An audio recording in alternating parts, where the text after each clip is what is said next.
So you were 3 years into drag, and suddenly you auditioned one time for Drag Race, not thinking you're going to get it. Chanel tells you you're in the top 20. Chanel is obviously the inside track, so if anyone's auditioned for Drag Race, then you need to know who's in the top 20. Well, no, I think she's moved on now. She works for Marco and everything, but you know, everyone knows who Chanel is. She's not a stranger to drag queens. Everyone knows who Chanel is. That's for sure. So then you go. So we're like the week preparing for it. Is that how long you had? About a week? 2 weeks? We had a week, and I mean, that's when really, like, you want to talk about the, like, when did everything start for me, like, anxiety? That's when it really started, because you can't really tell anyone, and you've got to, like, maneuver around, like, people, you know, I need this made, and da-da-da, and it has to look like this, and, you know, maybe if they want to take their own spin, and no, it has to be yellow and black, and they're like, why is this so, but you can't tell them because, you know, it's for a challenge, or...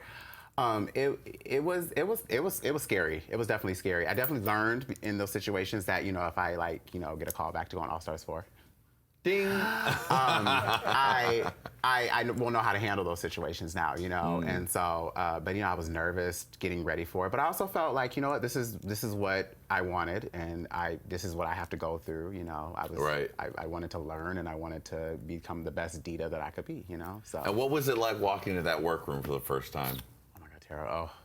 I just remember walking in. It was really crazy because I think people don't really realize how much staff and crew go into making those type of shows. Oh, yeah. I don't think they really realize that, like, when you, like, for instance, see us walking in an abandoned hotel parking lot, that there is a crew of, like, 40 people off on the corner that we're not supposed to even pay attention to. Yeah. You know, so those are the type of things I had to learn how to get used to, like, just being able to talk to somebody with the cameras around. And you usually get used to it after, like, 2 days. Like, the first 2 episodes, I was like, oh, the cameras are there? Okay, whatever. Like, you had to watch yourself in front of them sometimes.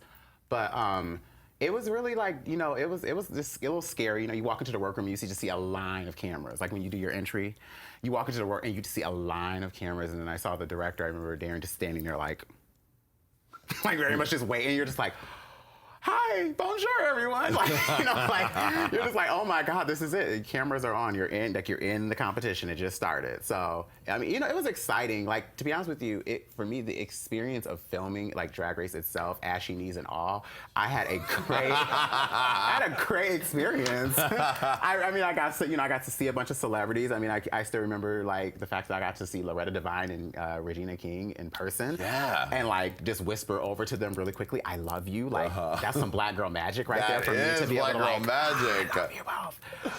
And so, like, you know, and just even to, like, see Rue in action and see the I know she calls it the monster, to see the monster up close. For real. And kind of see, like, everything is so even more, more perfection in person. The hairline and the makeup and the jewels and I still remember that being there. And I think about now, I mean, she only has gotten better and better. I mean, the looks have just gotten more ridiculous. But I just still remember being there sometimes and looking at her like me and Chad Michaels would be on the runway and we'd be like, oh my God, she looks so right. We can't even handle it. Like, oh, fuck her. That's like the full Matthew Anderson handiwork, light coming from within. Oh, my goodness. Are you wearing any makeup at all, or is it just beauty emanating from every pore? It was like, my God, it's like, did you go through a laminator before you sat out here? Like, damn, girl. Yeah, exactly. Like, I'm back there, like, trying.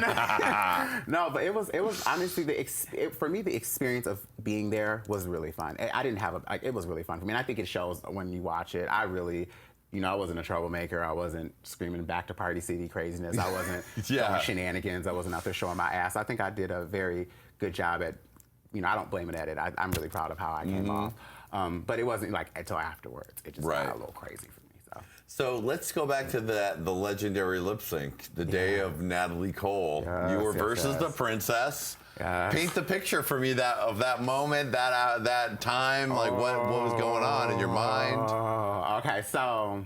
Oh my God, you asked me all these questions. I feel like never really talked about it. Yeah, well, that's why you're on Hey Qween. So, you know, the truth was when we did that challenge, I mean, everybody I think could agree. I felt like somebody else should have been in my spot other than me. Now, what was the challenge again? The challenge was it was the infomercial. Oh, we had to do the infomercials, and we had to either sell Glamazon or I think I was on the Glamazon team. I'm sure y'all gonna correct me if I'm wrong, but I think I was on the Glamazon team.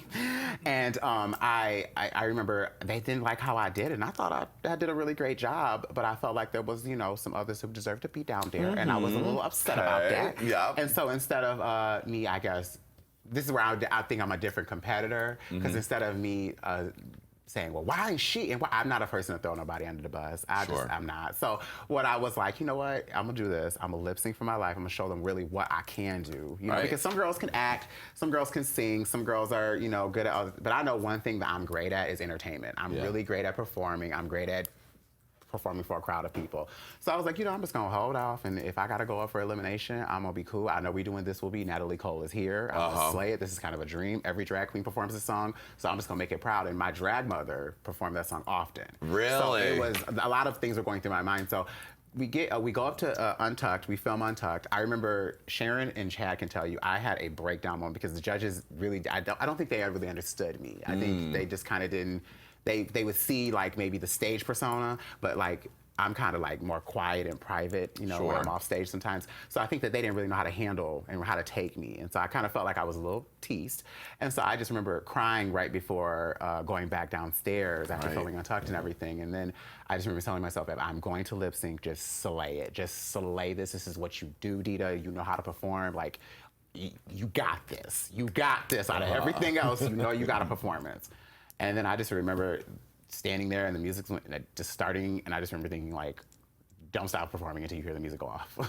And I just did, and I felt bad because, you know, Princess and I are, you know, friends, and you know, you don't want to lip sync against your friend, and you don't want to send your friend home, but you know, I think that if the shoe were on the foot, you know, the foot. You gotta do what you gotta do. That's me, huh, right? Yeah. So, you know, I had to, like, you know, we had to do it. I had to slay. And then were you seeing what was happening? Like, were you aware of like all the handkerchief waving and that Natalie Cole was giving you that look that only Natalie Cole can give when that glow was in her eyes? I did see her looking at me. I did see that look they show, kind of like that look I did remember seeing that. I didn't remember seeing the handkerchiefs until literally I was done and walking back to my spot.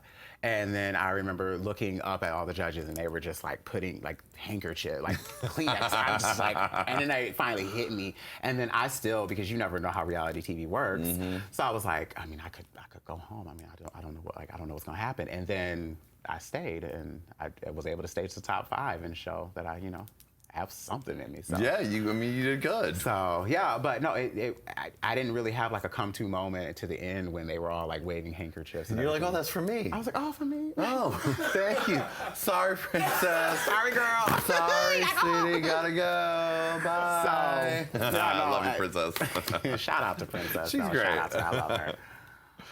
So then you get off the show, and then you have to keep it a secret for a while, and then it comes on. And what was that experience like? Was that when did things twist in a negative way then for you when it actually started airing? Yeah, it did. It you know.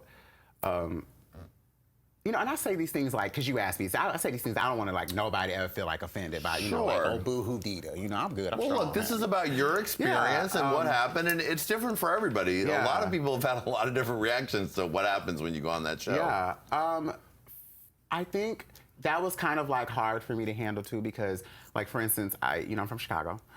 So, and I was only just a local girl in Chicago. Yeah. But then, and there were people who would never talk to me. They never spoke to me, ever. They were friends with mutual queen friends of mine. Like, they never spoke to me. Never even thought about booking me, never even cared. It wasn't until like Drag Race happened where I started seeing how when you have fame, attention, you have some type of something that people want, I started seeing how they can use you for that. Yeah. And that started like really messing with my head, because then it started making me wonder like, who is my friend?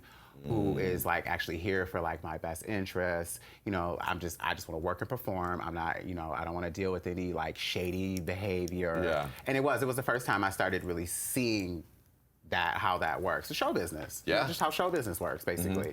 And so it was really hard for me to handle. And it still is, but that's where I think it's important to have, you know, I always say the House of Ritz, it's very important for me to have a really great team of people around me to kind of protect me from all of that. Yeah. So that if they see somebody coming my way that is going to make me uncomfortable, they can already clock it. I don't even have to pay any attention to it, you know? And so it just, yeah, it was really difficult. And then dealing with like, you know, a lot of fans always have something to say. And yes, and that was like right when the show got to be its biggest. It was at a very big moment. A lot of big stars came out of that season, and it was when Drag Race really started to break through. Yeah, season 4, we were it. That was the one. Yeah, we were it, and so that's why I'm proud to be a part of it, because we all still work. We all very talked about everything, but it was difficult to maneuver through that, and that's where I think, like, you know, shout out to people like Willem, like who have done that before, and Willem was really great to me, and still is, like, you know, like with helping me with advice about how to handle and things to do and ideas and stuff like that, because I just really didn't. I mean,